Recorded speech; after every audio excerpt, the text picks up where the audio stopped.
비유에는 전제되는 조건들이 하나 있었습니다.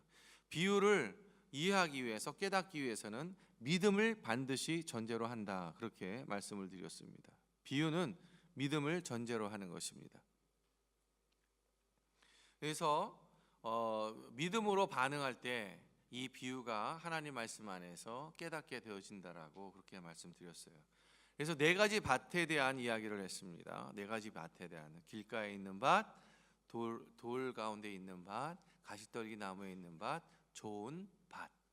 그래서 네 가지 밭의 비유를 드렸죠. 그래서 네 가지 밭의 비유를 드리면서 각각의 밭에 대한 특성들을 우리가 보았습니다. 그래서 앞에 있는 세 가지의 밭, 길가에 있는 밭이나 자갈밭에 있는 밭이나 아니면 가시떨기의 나무에 있는 밭은 결국은 궁극적으로 열매를 맺지 못한다라는 그런 말씀으로 드렸고, 오직 옥토에 좋은 밭에 뿌려진 그 씨앗만이 열매를 맺는다라고 말씀을 드렸어요. 그리고 한편으로는 또 그렇게 말씀을 드렸어요. 앞에 있는 세 가지의 밭은 75%예요. 그렇죠? 그 나머지 25%의 밭이에요. 그 하나님 말씀으로 열매를 맺는 밭이 그렇게 많지 않다라고 말씀드렸습니다. 그게 좋은 밭이 되는 것은. 근데 이것 때문에 우리가 염려하지 말라고 말씀도 드렸어요. 왜 그러냐면, 여러분, 오늘 이 하나님의 말씀인 이 씨앗이 어느 밭에 뿌려지는가라는 것이었습니다. 우리가 보니까 좋은 밭에만 뿌려지는 게 아니에요. 이 씨앗은 모든 밭에 뿌려지고 있다는 거예요. 이 하나님의 은혜와 사랑, 자비하심, 또 긍휼하심은 모든 밭에 동일하게 뿌려진다는 사실이에요. 다만 거기서 열매를 맺는 것, 좋은 밭이라는 거예요. 많지 않다는 거예요. 그래서 왜 이런 말씀을 하느냐? 첫째는요, 우리 밭이 어떤 밭인지를 보기를 원한다라고 말씀드렸어요. 이 밭의 비유를 통해서 과연 나는 지금 어느 밭에 속해 있는가 라는 것이죠. 그것을 깨달으라는 것입니다. 왜 이렇게 깨달으라고 말씀하시냐? 마음밭은 바뀔 수 있다라는 것을 전제로 하기 때문에 그렇습니다. 마음밭은 바뀔 수가 있는 것입니다. 어떻게 해요? 말씀으로 기경할 때, 말씀으로 그것을 갈아엎을 때, 그럴 때 밭은, 마음밭은 변할 수 있다라고 그렇게 말씀을 드렸습니다. 말씀드린 것처럼 하나님의 씨는, 이 하나님의 말씀은 모든 밭에 뿌려지는 이 상황 속에서 과연 그럼 우리는 어떤 밭이 되어야 하는가? 이 하나님의 말씀인 이 씨앗이 모든 밭에 뿌려지는데, 정말 우리는 말씀에 대한 이 부분들에 대해서 우리는 정말 어떻게 생각하고, 또 무엇을 믿어야 하고, 또 하나님의 말씀이 성경에 관해서 우리는 어떠한 생각과 믿음을 가져야 하는가라는 것입니다. 그래서 오늘 이 시간에는 특별히 이러한 것들을 좀 나누기를 원해요. 무엇을 믿어야 하는가? 특별히 어디에서? 하나님 말씀인 성경 속에서 무엇을 믿어야 하는가? 무엇을 믿어야 할까요? 첫 번째, 우리 함께 읽도록 하겠습니다. 1. 하나님의 말씀은 사실을 말한다. 하나님의 말씀은 사실을 말한다는 것입니다. 오늘 특별히 시편 119편을 통해서 우리가 이것을 살펴보고자 합니다. 시편의 119편에 나오는 시편 기자는 다음과 같은 말로 고백을 합니다. 우리가 함께 읽도록 하겠습니다. 주의 의는 영원한 의요, 주의 율법은 진리로소이다. 그리하시면 내가 나를 비방하는 자들에게 대답할 말이 있사오리니 내가 주의 말씀을 의지함이니이다. 시편 기자는요, 주의 말씀, 이 주의 율법들을 진리라고 생각했습니다. 그리고 또 하나, 그 진리인 말씀을 내가 의지한다, 그렇게 표현하고 있는 것입니다. 하나님의 말씀은 사실을 말하고 있고 진리를 말하고 있다는 사실입니다. 그래서 그와 같이 우리도 주의 말씀이 진리임을 알고, 그리고 주의 말씀을 의지하며 신뢰해야 하는 것입니다. 오늘날 우리가 가장 많이 어떤 지식이나 또는 궁금증이나 또는 정보나 이런 것들을 어디서 얻습니까? 대부분 인터넷, 아니면 여러분 갖고 있는 셀폰 통해서, 셀폰의 그 인터넷이나 여러 가지 어플리케이션을 통해서 그것을 많은 정보를 얻고 있지요. 사실입니다. 그런데 그 가운데에 제공되어지는 그 정보들이 다 신뢰할 만한 것입니까? 정말 주어지는 그 모든 정보와 지식들이 정말 신뢰할 만한 것인가요? 여러분, 우리 경험적으로 잘 압니다. 그것은 신뢰할 만한 것도 있고 그렇지 않은 것도 있고, 어쩔 때는요 우리가 판단하고 분간하기가 너무 어려워요. 그것이 바로 인터넷과 또 셀폰을 통해서 얻어오는 그러한 정보들입니다. 또한 교수님들이 하는 말들이 있죠. 선생님들이 하는 말. 근데 오늘날 보니까 그것이 다 신뢰할 만한가요? 신뢰할 수도 있고 또 어떤 부분은 신뢰할 수도 없고, 교권이 무너져 있는 이 세상 속에서, 특별히 한국 속에서 정말 이 선생님들의 말씀, 교수님들의 말씀은 어쩌면 그것을 신뢰하는 말이라기보다는 그냥 믿을 수도 있고 믿지 않을 수도 있는, 그런 어느덧 이렇게 흘러가 버렸습니다. 더군다나 우리가 가장 많이 이야기하는 부분 중에 하나가 정치인들이 말하는 것들이죠. 정치인들의 전략과 정책과 공약, 특별히 그러한 것들을 보면서 우리가 정말 신뢰할 만합니까? 신뢰할 만하던가요? 뿐만 아니라 이것이 어떠한 사건이나 또는 어떠한 그 진행되어지는 일들의 사실 여부를 확인하는, 그리고 그것을 판단하는 사람들조차도 우리는 믿습니까? 신뢰할 만한가요? 우리는 잘 그러지 못해요. 그것이 현재입니다. 통계나 사진은 얼마든지 조작할 수 있어요. 잡지에 펴지는 수정하면 그만입니다. 선생님, 친구들, 그리고 과학, 학문, 그리고는 우리의 눈마저도 우리를 속이는 그러한 시대에 우리가 살고 있어요. 그러나 하나님의 말씀은요, 하나도 남김없이 사실이며 언제나 진리입니다. 하나님의 말씀은 시대와 관계없이 여전히 진리이고 사실인 것을 믿으시기 바랍니다. 오늘 말씀 보니까는요, 시편 기자가 이렇게 또 말합니다. 여호와여, 주의 말씀은 영원히 하늘에 굳게 섰사오며, 여호와의 말씀이 하늘에 영원히 굳게 섰다라고 이렇게 표현하고 있습니다. 이 말씀은요 변하지 않는다 이 말이에요. 하나님의 말씀은 시대에 따라서 변하지 않아요. 왜? 하늘에 이미 굳게 섰기 때문에 시대에 따라서 변하는 것과 관계없이 하나님 말씀은 변치 않는다, 바뀌지 않는다 이 말입니다. 두 번째 말씀을 보니까 내가 보니 모든 완전한 것이 다 끝이 있어도 주의 계명들은 심히 넓으니이다. 세상에 완전하게 보이는 것들이 다 있어요. 그러나 그 끝이 있다는 건 뭐냐 하면 그것이 완전하지 않다라는 그 사실들을 보여준다는 것이에요. 그러면서 표현하는 것이 주의 계명들은 심히 넓다라고 이렇게 표현하고 있습니다. 부패한 것이 없다는 거예요. 부패한 것이.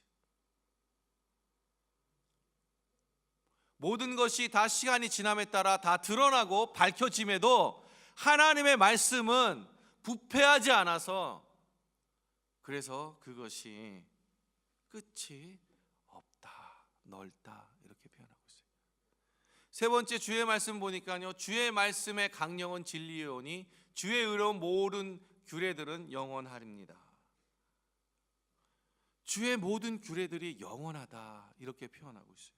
이것은 녹슬거나 퇴색하지 않는다는데요. 녹슬거나 퇴색하지 않는 거예요. 여러분, 많은 것들이 녹슬거나 퇴색합니다. 많은 것들이 시대를 지나가면서 변하고 바뀌어갑니다. 어쩔 때는요, 이 A가 옳은데 시대가 지나다 보니까 A가 틀리고 B가 옳다고 합니다. 또 시대가 지나니까 A도 아니고 B도 아니고 전혀 새로운 C가 나타납니다.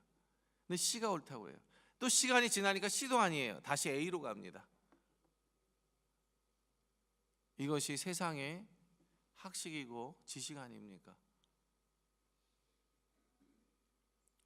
그런데 하나님의 말씀은 부패한 것이 없고 녹슬거나 퇴색하지 않고 변하지 않는다는 사실이에요. 생각해 보세요. 성경이 거의 한 4,000년 이상 5,000년의 역사를 가지고 있어요. 성경의 진리가 변한 것이 있었습니까? 아니요. 성경의 진리는 변한 것이 없어요. 여러분, 사람이 성경의 진리를 잘못 해석하고 번역할 수 있어요.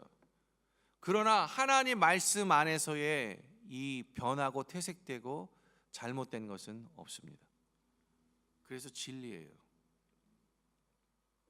혹시 나에 대한 사실이나 사람들에 대해서나 또는 미래에 대해서, 세상에 대해서, 아니면 선한 삶이 어떤 것인지, 아니면 하나님이 어떤 분이신지, 우리는 어떠한 삶을 살아야 가장 가치 있는 삶을 사는 것인지, 정말 인생에 있어서 정말 가치가 무엇인지, 내가 정말 인생을 살면 120년, 길면 120년인데 120년 동안 살면서 내가 정말 추구해야 할 것, 가장 가치 있게 120년을 투자할 만한 것이 무엇인지를 알기를 원하신다면 여러분, 말씀을 대하십시오. 말씀을 읽으십시오. 말씀을 묵상하세요. 하나님의 말씀은 사실과 진리만을 가르칩니다. 하나님의 말씀은요, 사실과 진리만을 포함하고 있어요. 오늘 요한복음의 말씀에 보니까 이런 말씀이 있습니다. 우리 함께 말씀을 읽도록 하겠습니다. 그들을 진리로 거룩하게 하옵소서. 아버지의 말씀은 진리니이다. 성도 여러분, 이 말씀은 예수님이 직접 하신 말씀이에요. 예수님이 직접 하신 말씀. 예수님도 하나님의 말씀이니 성경을 진리로 생각하셨습니다. 예수님도 이 하나님의 말씀을 진리로 생각하고 이 세상의 삶을 살아가면서 거룩한 삶, 정말 가치 있는 삶, 열매 맺는 삶, 그 삶을 살아갈 수 있는 것은 오직 진리인 하나님의 말씀이라는 것을 오늘 예수님이 직접 제자들에게, 그리고 자신을 따르는 무리들에게 이렇게 선포하시는 것입니다. 하나님이신 예수님께서 직접 이렇게 말씀하세요. 아버지의 말씀은 진리니이다. 아버지의 말씀은 진리니이다. 그래서 성경은 사실만을 말합니다. 두 번째는요, 우리 함께 읽습니다. 시작. 하나님의 말씀은 바른 것을 요구합니다. 하나님의 말씀은 바른 것을 요구합니다. 오늘 시편 기자는 또 119편을 통해서 하나님의 말씀에 대해서 정말 기뻐하고 또 모든 권리가 있다고 인정합니다. 그리고 명령이 바르다고 그렇게 겸손합니다. 말씀 보니까요, 여호와여 내가 알거니와 주의 심판은 의로우시고 하나님의 모든 계명은 신뢰할 만하며 주의 모든 법도는 바릅니다. 그렇게 말하고 있어요. 그리스도인들은요, 성경에 기록된 내용이 마음에 들지 않더라도 하나님이 말씀하니까 내가 순종합니다, 이런 말을 해요. 근데 자신의 말에 이거 좀 이렇게 말씀하시지 않고 이렇게 말씀해 주시면 좋겠구만, 좀 부담스럽다는 이야기겠죠. 그렇죠? 그런 말씀이 좀 있겠죠. 왜 없겠어요? 그러나 그럼에도 불구하고 하나님의 말씀이기 때문에 내가 순종합니다, 순종하겠습니다, 이렇게 표현하는 분들이 있습니다. 고백하는 분들이 있어요. 참 좋은 모범이지요. 좋은 모범이에요. 그러나 우리는요, 여기에서 한 걸음 더 나아가야 돼요.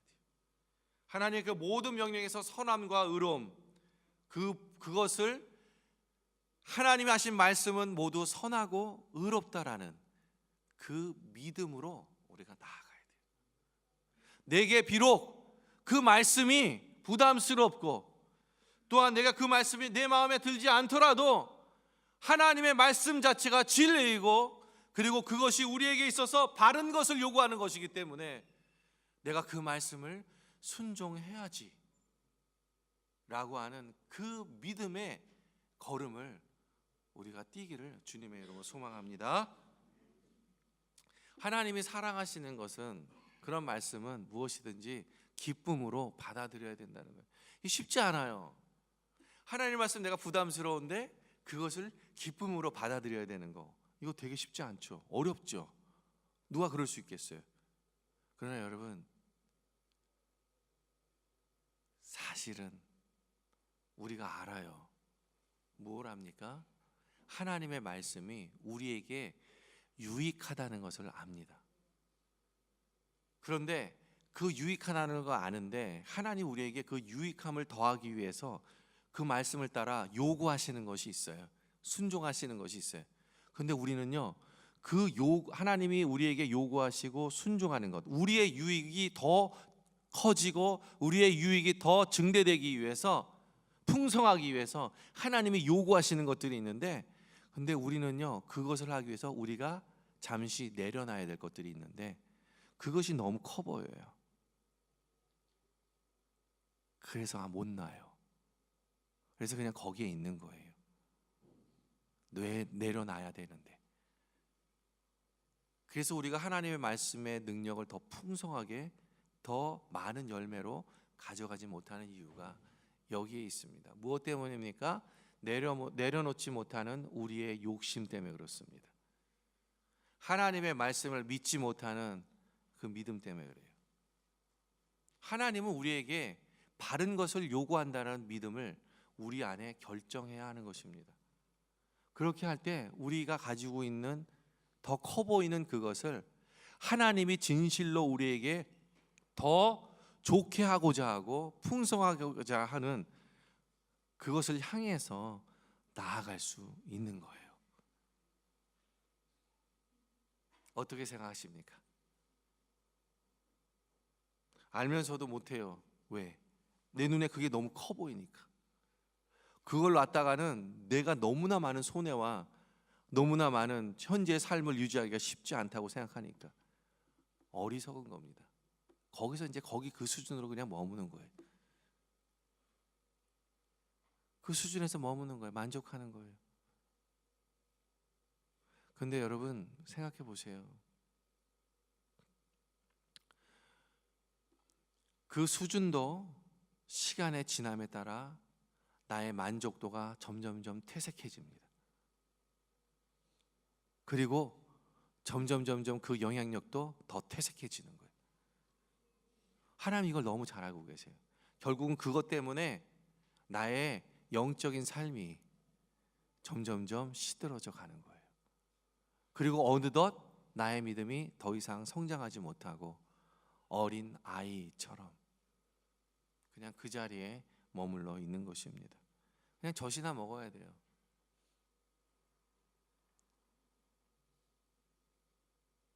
하나님 그걸 원하지 않으세요. 하나님은 우리가 단단한 식물, 장성한 식물 그것 먹기를 원하십니다. 그리고 더 풍성한 것, 정말 냇가에서 수영하고 물속 깊이 가서 막 수영하고 막 이렇게 할 때 얼마나 우리의 체력적으로 여러 가지 것들이 발전하고 너무 많은 경험들을 하잖아요. 물의 진정한 좋음들을 더 많이 얻을 수 있잖아요. 근데 우리는 그냥 그 물가에서 찰랑찰랑 하다가 그냥 끝나려고 하는 거예요.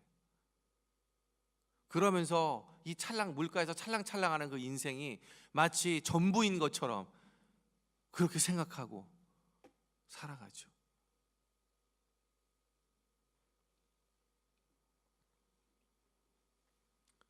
하나님은 우리에게 풍성한 삶을, 더 깊은 영적인 하나님의 이 열매 맺는 삶, 기뻐하는 삶, 하나님으로부터 하나님 한 분만으로 만족할 수 있는 그 놀라운 그 만족하는 삶을 우리에게 주시기를 원합니다. 그게 하나님의 마음이고, 그리고 그것이 하나님의 사랑이고 은혜고 우리를 향하신 하나님의 긍휼입니다. 그런데 그냥 주시지 않아요. 반드시 뭘 해요? 바른 것을 요구하십니다. 바른 것. 그렇게 하기 위해서 내가 조금은 내려놔야 될 것, 그것을 요구하세요. 하나님이 우리에게 그렇게 하시는 것은 우리를 무조건 제한하고 비참하게 만들기 위해서 그렇게 바른 것을 요구하시는 게 아니에요. 순결하지 않고 사랑하지 않기 때문에, 또는 지혜롭지 않는 일을, 그러한 것들을 요구하시는 법이 없어요.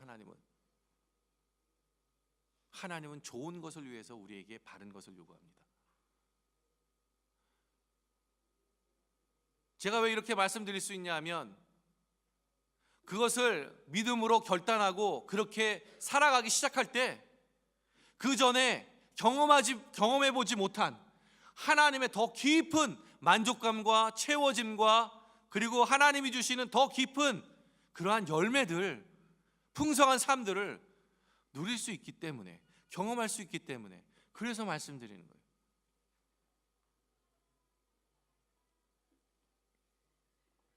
사도 바울은요, 믿음의 성장에 관해서 말씀을 참 많이 나눴습니다. 특별히 사도 바울 서신에, 예수님도 그렇게 말씀하셨지만, 그런데 그때에 이 한 4단계 정도로 나눕니다. 4단계 정도로 나누는데, 첫째는요, 영적 아기와 같은 사람이에요. 또 영적 아이, 청년, 그리고 부모와 같은 사람,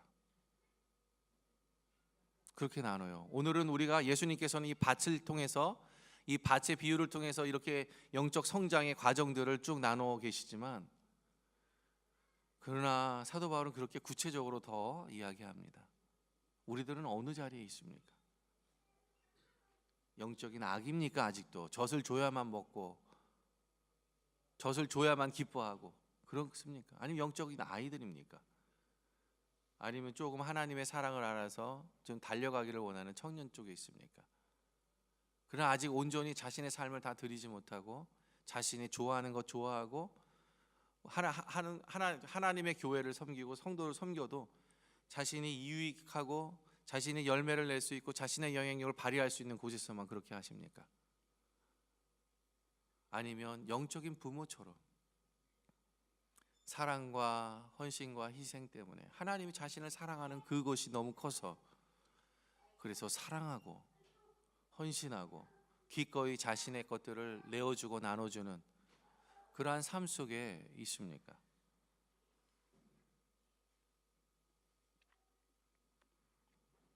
하나님의 명령은 언제나 숭고하고, 언제나 정당하고, 언제나 의롭고, 그리고 우리에게 언제나 바른 것을 요구하십니다.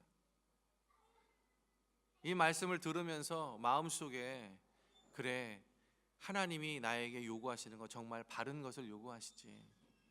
내가 마음에 들지 않는 부분들이 있긴 하지만, 그러나 하나님 요구하시기 때문에 내가 손해보는 것 같아도 내가 그것을 내려놓고 하나님이 바르게 요구하시는 것들을 믿음으로 받아들이고 순종하는 그러한 역사들이 일어나기를 주님의 이름으로 축복합니다. 세 번째는요, 우리 함께 읽도록 하겠습니다. 시작. 하나님의 말씀은 선한 것을 제공합니다. 하나님의 말씀은 선한 것을 제공합니다. 여러분, 이 시편 기자가 119편에서 또예요, 하나님의 말씀에 대해서 이렇게 표현하는데, 어떻게 표현하냐면, 한번 같이 읽도록 하겠습니다. 자, 읽도록 행위가 시작. 행위가 온전하여 여호와의 율법을 따라 행하는 자들은 복이 있으며, 여호와의 증거들을 지키고 전심으로 여호와를 구하는 자는 복이 있도다. 거기까지.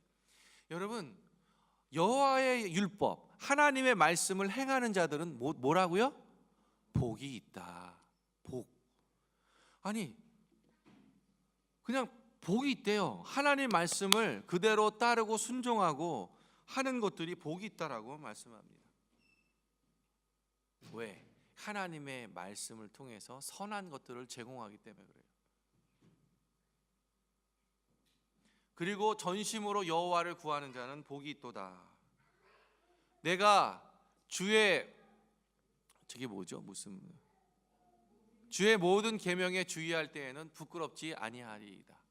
내가 주의 모든 계명에 주의할 때, 주의 말씀을 주의해서 그것을 생각하고 그리고 그렇게 나아갈 때 나를 부끄럽지 않게 하세요.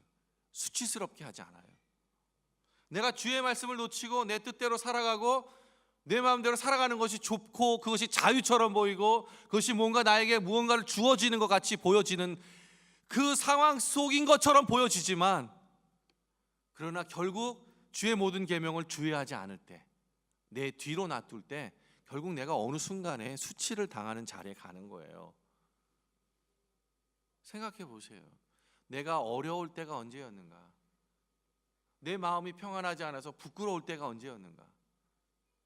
내가 정말 죄 속에서 헤매고 죄를 밥 먹듯이 지어도 그게 죄인 줄 모르고 살아가는 그런 상황 속이 언제였는가? 아마 대부분은 주의 말씀을 주의할 때가 아니라 그냥 내 뒤에 두고 거저 생활할 때였을 거라 저는 믿습니다. 그렇지 않나요? 시편 기자는 그것을 너무 잘 알았어요. 그래서 시편 기자는 또 안전함의 수단이다. 뭐가요? 주의 하나님의 말씀이. 또 하나님의 말씀은 좋은 충고자다. 그렇게 얘기했어요. 그래서 하나님의 말씀은 힘과 소망을 주시고 지혜를 주시고 우리가 가야 할 길, 그 길을 보여준다. 그렇게 표현합니다. 여러분, 하나님의 말씀이 온전하시고 완벽합니다. 어떠한 실수도 없으세요. 이것을 무호하다라는 말로 말합니다. 하나님의 백성인 우리는요, 하나님의 말씀이 모든 면에서 진리를 말하고 바른 것을 요구하고 선한 것을 제공한다라고 우리는 믿어야 합니다. 그렇게 인정하고 그 말씀을 따라 우리가 살아야 하는 것입니다. 그런데 우리가 조금 돌아봐야 될 게 있어요. 지금까지는 하나님 말씀에 대한 것이 무엇을 제공하고 그리고 어떻게 우리가 그것을 믿음으로 가져가야 할지를 말씀드렸어요. 그런데 이제 이후로 나오는 것들은 하나님 말씀을 믿음으로 바라보는 것뿐만 아니라 믿음의 요소가 아니라 우리의 감정적인 요소, 우리의 감정의 태도, 하나님 말씀에 대해서 우리가 어떠한 태도를 가져야 하는지, 그리고 열매를 맺기 위한 우리의 마음가짐을 우리가 어떻게 가져야 하는지 그것을 좀 돌아보기를 원합니다. 그것은 무엇을 느껴야 하는가라는 말로 표현하고 있어요. 우리 함께 한번 말씀을 읽겠습니다. 읽습니다. 시작. 말씀 안에서 기뻐하십시오. 시편 기자는요, 말씀 안에서 기뻐했어요. 즐거워했다라는 말로 그렇게 표현합니다. 내가 모든 재물을 즐거워함 같이 주의 증거들의 도를 즐거워하였나이다. 내가 모든 재물을 즐거워함 같이 주의 증거들의 도를 즐거워하였나이다. 여러분, 재물을 즐거워하는 것과 주의 증거의 도를 즐거워하는 것이 여러분 상종합니다. 같이. 그렇죠? 여기서 우리가 좀 돌아봐야 될 말씀이 있어요. 여러분, 우리가 주의 증거들, 주의 말씀들을 즐거워할 때 우리의 재물들을 어떻게 해요? 마치 버려야 하는 것처럼 우리는 오해함이 많습니다. 그렇죠? 뭔가 자꾸 희생해야 될 것 같고 뭔가 버려야 될 것 같아요. 그런데 그것이 아니에요. 정말 재물을 즐거워할 수 있는 것은 주의 말씀을 증거할 때 하나님이 주시는 재물을 통해서 내가 즐거운 삶을 살 수 있는 것입니다. 그런데 우리는 거꾸로 해요. 이 나에게 주어져 있는 재물들을 내가 보호하기 위해서, 그것을 누리기 위해서 주의 말씀을 어떻게 해요? 즐거워하지 않습니다. 왜요? 내가 주의 말씀대로 순종하고 즐거워할 것 같으면 이 재물을 버려야 할 것 같거든요. 그렇지 않아요. 시편 기자는 오히려 주의 모든 재물을 즐거워함 같이 주의 말씀을 내가 즐거워한다, 그렇게 표현하고 있어요. 이게 진정한 즐거움입니다. 내가 주님 주시는 이 재물을 즐거워하는 거, 이건 주의 말씀을 즐거워함 없이는 주님이 주신 재물을 제대로 즐거워할 수 없어요. 올바로 사용할 수 없다는 것이에요. 이게 되게 중요한 것입니다. 두 번째는 주의 증거들은 나의 즐거움이요 나의 충고자이니라. 주의 말씀이 나의 즐거움이라고 말하고 있어요. 그리고 주의 말씀이 나를 충고한대요. 충고한다는 건 뭐냐 하면 가이드하는 거예요. 가이드. 내가 하나님의 뜻 가운데서 바른 길을 가고 그리고 열매 맺는 삶으로 갈 수 있는 그 길을 주의 말씀을 통해서 나에게 가르쳐 주신다, 이 말씀입니다. 믿으십니까? 믿으십니까? 말씀을 읽으십시오. 말씀을 묵상하십시오. 그리고 말씀을 순종하십시오. 그리고 기도하십시오. 말씀을 읽으실 때 기쁨이 충만하시기를 주님의 이름으로 소망합니다. 두 번째는요, 읽습니다. 시작. 말씀을 사모하십시오. 이 시편 기자가 또 이와 같이 고백합니다. 같이 읽습니다. 시작. 내가 전심으로 주를 찾았사오니 주의 계명에서 떠나지 말게 하소서. 내 눈을 열어서 주의 율법에서 놀라운 것을 보게 하소서. 오늘 본문에서 보니까요, 이 시편 기자가 놀라운 고백을 합니다. 어떤 고백이에요? 전심으로 주를 찾았사오니 주의 계명에서 떠나지 말게 하소서. 주의 말씀을 내가 떠나지 않게 해주십시오. 이렇게 기도하고 있는 거예요. 참 놀랍습니다. 어떻게 이렇게 기도할까? 어떻게 주의 말씀에서 떠나지 말게 해달라고 할까? 주를 찾는데, 그렇죠? 주를 찾고 있는데, 내가 전심으로 주를 찾고 있는데 주의 말씀에서 떠나지 않게 해달라고 그렇게 말하고 고백하고 있어요. 그렇게 이 말씀을 보니까요, 말씀을 보니까 여러분, 주의 말씀을 통해서 축복받는 거예요. 주의 말씀을 통해서 열매 받는 거예요. 주의 말씀을 통해서 그것이 나의 기쁨이 되고, 주의 말씀이 나에게 있어서 즐거움이 되고, 주의 말씀이 나에게 있어서 축복이 된다는 사실을 누구보다도 이 시편 기자는 경험한 거예요. 경험하다 보니까 주를 찾을 때마다 주의 말씀에서 떠나지 않게 해달라고 하는 이 기도를, 고백을 할 수밖에 없는 거죠. 왜? 하나님의 말씀을 통해서 그의 삶이 축복받고, 하나님의 말씀을 통해서 온전한 기쁨이 무엇이고, 또 하나님의 말씀을 통해서 진정한 기쁨이 무엇이고, 또 하나님의 말씀을 통해서 가치 있는 것이 무엇인지 그가 발견했기 때문에 그래요. 그래서 그는 하나님의 말씀이 떠나지 않도록 사모하는 마음이 생겼다는 것입니다.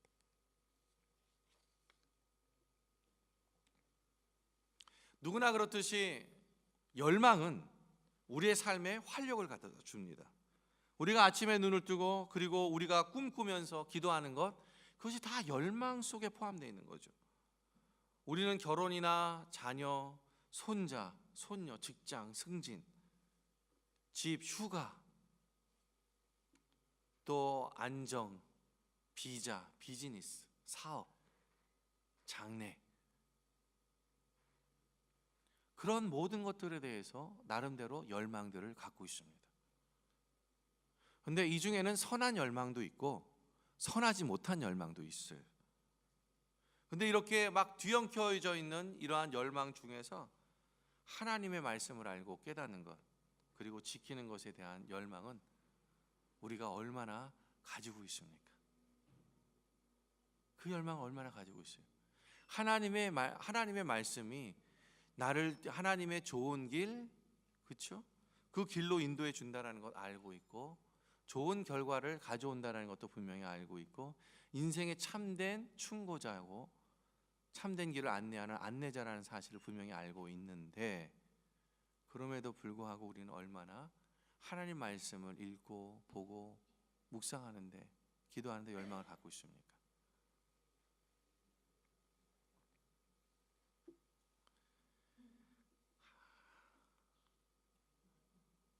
세 번째, 같이 함께 읽도록 하겠습니다. 읽습니다. 시작.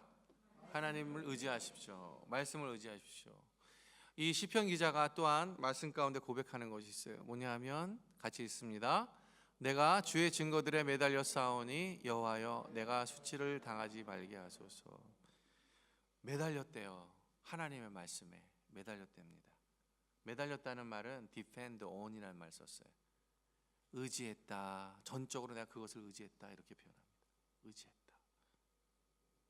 시편 기자는 주의 말씀을 의지했어요. 하나님의 약속과 규례를 의지했습니다. 근데 우리는 살면서 많은 것들을 원하지만 정말로 필요한 것이 무엇일까요? 정말 필요한 것. 정말 필요한 게 뭘까요? 그것은 무엇보다 하나님의 말씀을 의지하는 겁니다. 하나님의 말씀입니다. 아모스 시대에 살고 있던 그러한 백성들에게 극심한 형벌이 찾아왔어요. 그 극심한 형벌을 찾아온 이유가 하나님은 이렇게 설명합니다. 어떻게 설명하냐면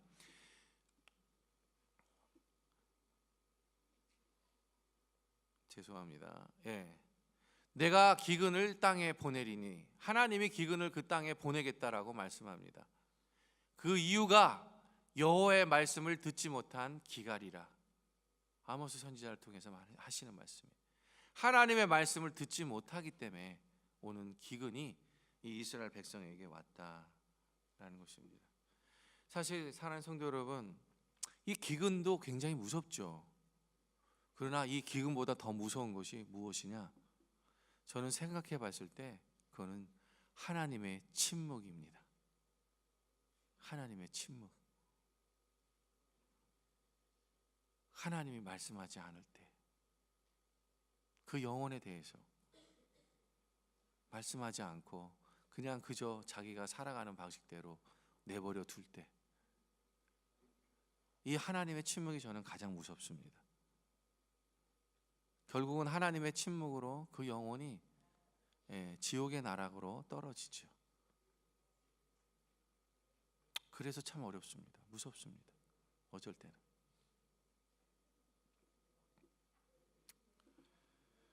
하나님께서 이런 말씀을 하십니다. 예수 그리스도를 통해서. 함께 읽도록 하겠습니다. 사람은 떡으로만 사는 것이 아니요 오직 여호와의 입에서 나오는 모든 말씀으로 사느니라. 밥으로만, 물질로만, 돈으로만 사는 게 아니에요. 오직 여호와의 입에서 나오는 말씀으로 사는 겁니다. 그것이 우리의 심령을 채우고 그 말씀의 능력이 우리의 생각과 마음을 채울 때 우리는 진정한 삶, 하나님이 우리에게 주시는 삶을 살아갈 수 있는 것입니다. 무엇을 행해야 하는가? 무엇을 행해야 하는가? 시편 기자는 이 말씀들을 통해서 우리에게 이렇게 말씀합니다. 주의 말씀을 노래하고 그리고 말하고 묵상하고 간직하고 그리고 지키고 찬양하고 그리고 기도하고 이렇게 표현하고 있는데 이것이 우리의 고백이 되어야 될 것 같습니다. 노래하고 말하고 묵상하고 순종하고 찬양하고 기도하는 것, 이것이요 바로 하나님의 사람들이 하나님의 말씀을 다루는 방법이에요. 예수 그리스도를 믿는 사람들의 이 하나님 말씀을 다루는 방법이에요. 반응하는 방법들이에요. 이것이. 그래서 우리는 모두 예수 그리스도를 믿습니다. 예수 그리스도가 우리의 주님임을 믿습니다. 그렇다면 우리가 하나님 말씀을 대하는 것, 하나님 말씀을 말하고 하나님 말씀을 노래하고 묵상하고 기도하고 그리고 찬양하는 것, 그것은 우리가 하나님의 말씀에 대하는 태도인 것입니다.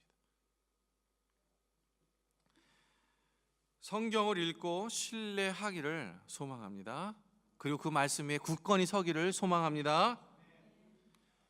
J.I. 패커라는 그러한 유명하신 목사님이시면서 성경학자인 한 분이 계세요. 그분이 이런 말씀을 하셨어요. 우리 함께 읽습니다. 오직 성경만이 성경의 고유를 판단할 유일한 자격이 있다. 왜 그렇습니까? 세상에 어떠한 것도 성경의 권위만큼 있는 것은 없다라는 것이에요. 왜? 그것이 세상 속에서 인간들 속에서 온 것이 아니라 하나님께로 왔기 때문에 그렇습니다. 그래서 가장 큰 권위는 성경인데 그 성경을 판단하고 그리고 그 성경을 옳다 그르다 시비할 수 있는 것은 오직 성경으로만 가능하다는 것이, 이것이 J.I. 패커의 말입니다. 그래서요 어떤 면에서 보면은 저는 소망하기는 우리가 무엇을 말할 때 무엇인가를 기준 삼아서 결정하려고 할 때 그때 말씀이 기준이 됐으면 좋겠어요. 말씀에 이렇게 보니까 이런 말씀이 있는데 이런 말씀으로 우리가 이 기준을 생각하고 판단하면 좋겠다. 그렇게 이야기했으면 좋겠어요. 그냥 자신들의 경험도 있고 생각도 있고 지혜도 있겠지만 무엇보다도 그것보다도 하나님이 우리에게 주신 말씀이 기준이 되어서 그것이 판단되어지면 참 좋겠다라는 것입니다.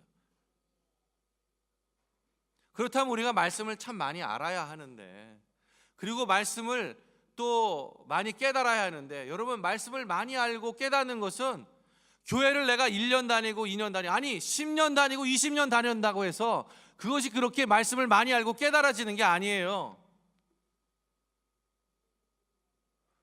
물론 영향은 줄 수 있어요. 그러나 교회에 다니는 연수와 비례하는 것이 아닙니다. 그것은 훈련 받아야 돼요. 훈련 되어져야 됩니다.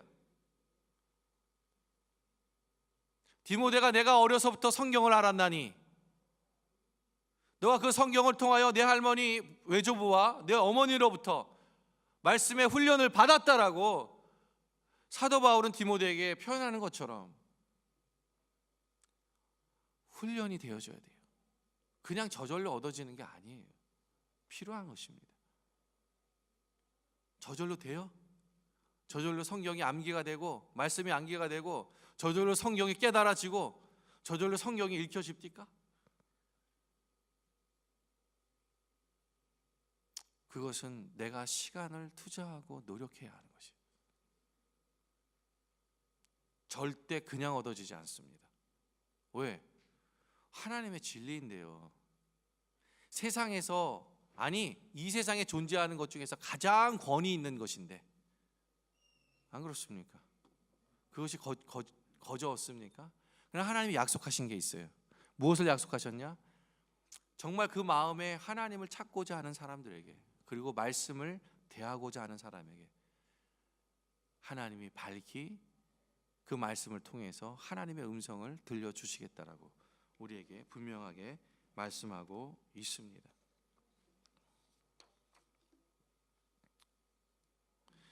아마 우리들 중에 어떤 사람은요, 이미 성경의 배경 지식을 가진 사람들도 있을 수 있고요, 아니면 배경 지식 전혀 없는 그러한 사람들도 있을 수 있어요. 또 어떤 분들은 성경에 대해서 굉장히 회의적이신 분들이 있을 수 있어요. 아니면 아예 믿지 않는 분들도 있을 수 있고, 그러나 또 어떤 분들은 믿음이 충만하여서 자신이 깨달은 것에 대해서 더 깨닫고 싶고 더 알고 싶어서 그렇게 한 사람들도 있을 것입니다. 어떠한 경우든 간에 세상에서 가장 훌륭한, 가장 권위 있는 그 책, 성경, 그 성경을 깨달아 알 수 있는 가장 좋은 방법은 말씀에서도 말하고 있고, 그리고 제가 경험해 본 경우에도 성경과 하나님의 말씀과 함께 시간을 보내는 것, 그것이 가장 좋은 방법이더라고요. 하나님의 말씀과 함께 시간을 보내는 거예요. 여러분, 그 미국의 윌로크릭이라는 교회가 있습니다. 미국에서 가장 큰 교회 중에 하나예요. 그 교회가 한 200개의 교회를 통해서 한 20만 명 정도 되는 성도들을 대상으로 조사를 했습니다. 조사를 했는데 무슨 조사를 했냐면, 왜 신앙의 성장이 왜 이렇게 되어지지 않는 것 같으냐라는 질문이에요. 자신의 삶 속에서 신앙의 성장이 계속해서 진행되어져야 가야 되는데 왜 신앙의 단계에서 왜 초보 단계에만 자꾸 머물러 있느냐, 그것이 질문이었어요. 근데 그 질문에 놀랍게 거의 90% 이상 동그라미표 한 그 질문의 답이 무엇이냐? 우선순위입니다. 대부분의 사람들이 TV나 인터넷, 자기가 좋아하는 것, 그렇죠? 자기가 즐겨하는 것,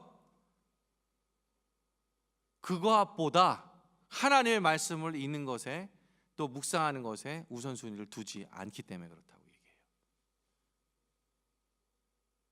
놀랍습니다. 믿는 사람들인데. 그래서 신앙 성장이 이루어지지 않는다고 얘기해요. 근데 이 설문조사의 결과를 보면서 와, 정말 그렇겠구나. 우리는 삶이 참 바쁩니다. 육체적인 노동을 하는 분들이 많아요. 참 애쓰는 거죠. 숭고하죠. 너무너무 어렵다는 거 잘 알아요. 그러나 하나님의 말씀을 한 줄이라도 읽으셨으면 좋겠습니다. 읽기를 소망합니다. 묵상하기를 소망합니다. 그거는 많은 시간을 요구하지 않아요. 나의 마음이 어디에 먼저 있느냐, 그것입니다. 그것이 가장 중요합니다. 나의 프라이어티, 이것이 무엇이냐에 따라서 하나님의 말씀을 읽고 묵상하고 순종하는 마음이 생기는 거예요. 말씀은 훈련되어지는 것입니다. 사랑하는 성도 여러분, 하나님께서 오늘날에도 말씀을 맺으려고 하는데, 하나님께서 오늘날에도 우리에게 말씀하십니다. 음성을 들려주십니다. 하나님의 말씀을 통해서요. 소망하기는 우리가 하나님의 말씀을 읽을 때, 그리고 묵상할 때, 하나님의 말씀 순종하며 삶을 살아갈 때 하나님의 음성을 듣고 또 하나님의 음성을 깨달으며 하나님이 주시는 더 깊은 영적인 성장과 성숙을 이루어가면서 하나님이 기뻐하시는 열매를 많이 맺어가는 그러한 주님의 성도들이 되기를 주님의 이름으로 축복합니다. 우리 함께 기도하겠습니다.